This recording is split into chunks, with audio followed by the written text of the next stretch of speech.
All right, Shalom. First and foremost, I'd like to give all glory, honor, and praises to Yahweh by Hashem Yahushai. Double honors to the apostle elders, the great millstone who rule well. And salutations to all you brothers out there pushing this word in love, truth, sincerity, and humility.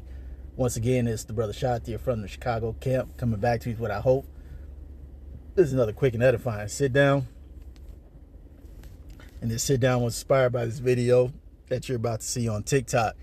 And this man is describing how 60%, all right, 60% of the American population is pretty much broke. It ain't no, at this point in time, it ain't no going broke. You just broke. So we'll let this guy speak and we'll get some scripture. 60% of the American public is about to lose everything they have.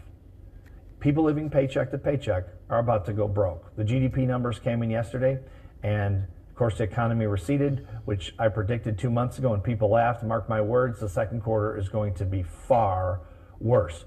Tariffs on Chinese products at 145% are about to kick in, which means everything you buy from China on Amazon or elsewhere is about to go through the roof. Grocery store shelves are starting to empty at Walmarts across the country, and of course grocery prices continue to soar. People who've been financing groceries on credit are starting to default on those payments. We are about to see an economic catastrophe. If you're in this 60% that has little or no money, please stop spending money. Protect your family. Trump does not care about you. Even if you voted for him, he's a billionaire. He won't suffer, but you and your family will. Please protect yourself.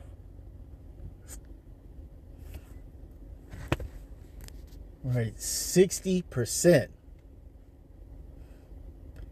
You're talking about America has what, between 350 and maybe 375 million something people, you know, and you're talking about over half of that are going to be are done. They're done right now. Okay, they just so happen to have something to get them by, but they're done. They are completely done. Okay, we're talking about possibly 160 million people at the bare. Well, let's see. If you had 350, half of that is 175. So you talk about 60%. I mean,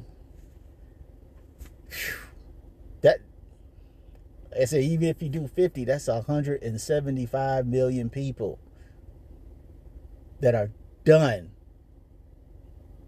And either they know it or they don't know it. They are completely done. And this is how we know that Babylon is done. Babylon the snake is done. Okay, and the reason why it's gotten into this position, first and foremost,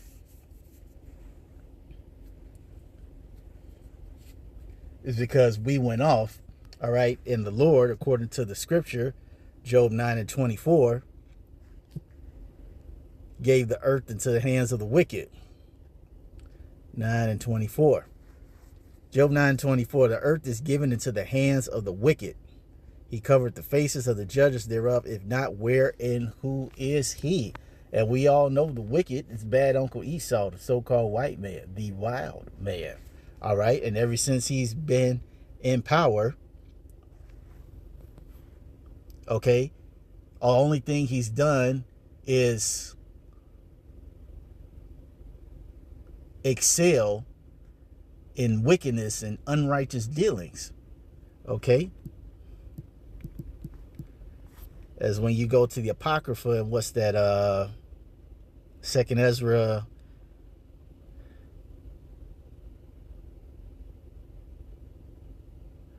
or is it Ecclesiastes?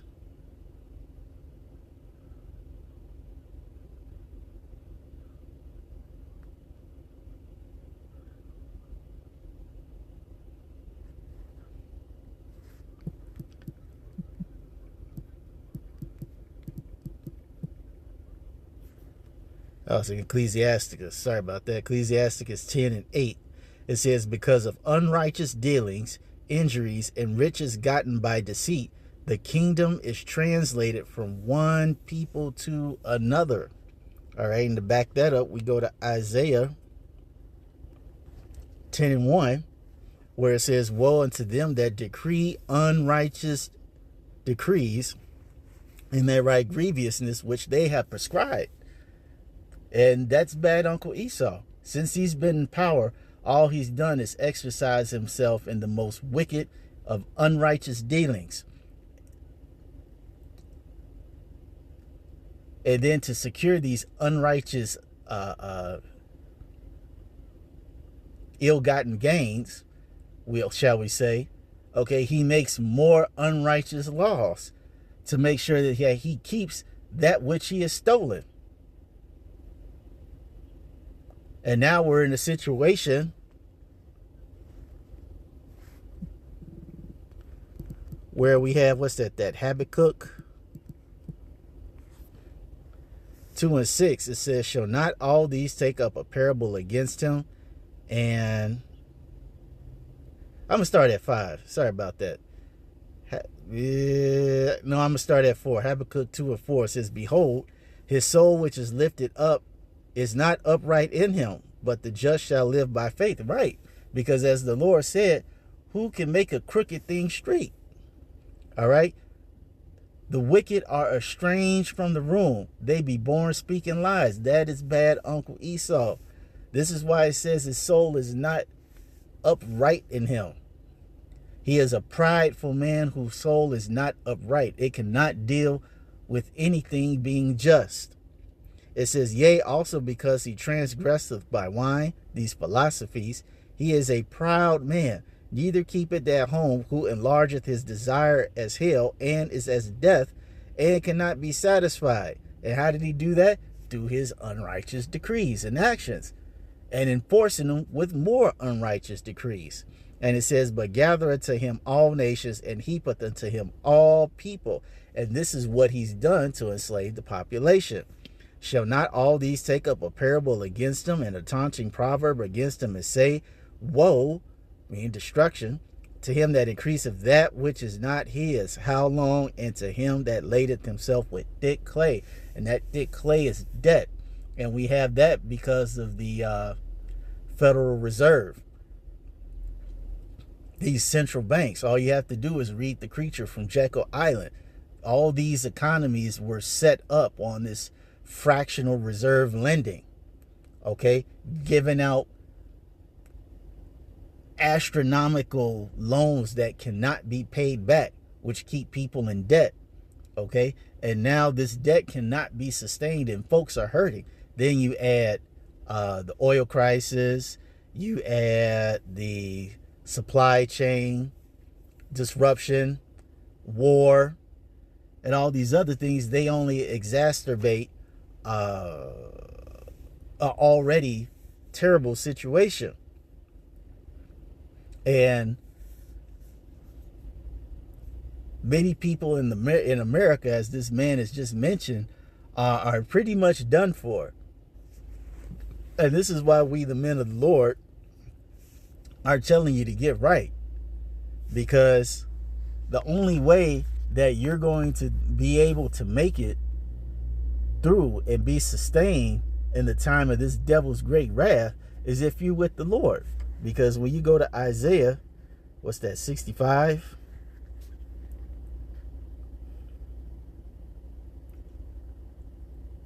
And 14 and 13, it says, therefore, thus saith Yahweh power, behold, my servant shall eat, but ye shall be hungry. Behold, my servant shall drink, but ye shall be thirsty. Behold, my servant shall rejoice, but ye shall be ashamed. Behold, my servant shall sing for joy of heart, but ye shall cry for sorrow of heart, and shall howl for vexation of spirit. Okay, so the Lord is going to sustain men that are his servants and the people that are in that man's household.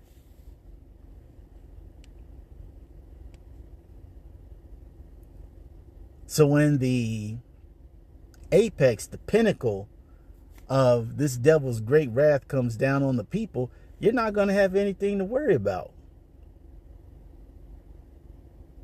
So like I said, this is wasn't going to be a long one. Just wanted to do a quick lesson on this. Nonetheless, I hope you all were edified. So the next time we're going to say Shalom.